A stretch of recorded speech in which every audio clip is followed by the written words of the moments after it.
Kahit may pera ka, kung may sakit ka, hindi mo alam kung anong gawin mo.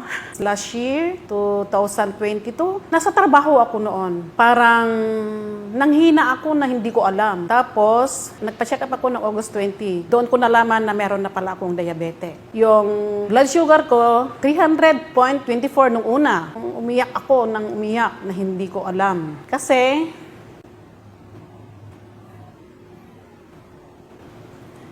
Mahirap.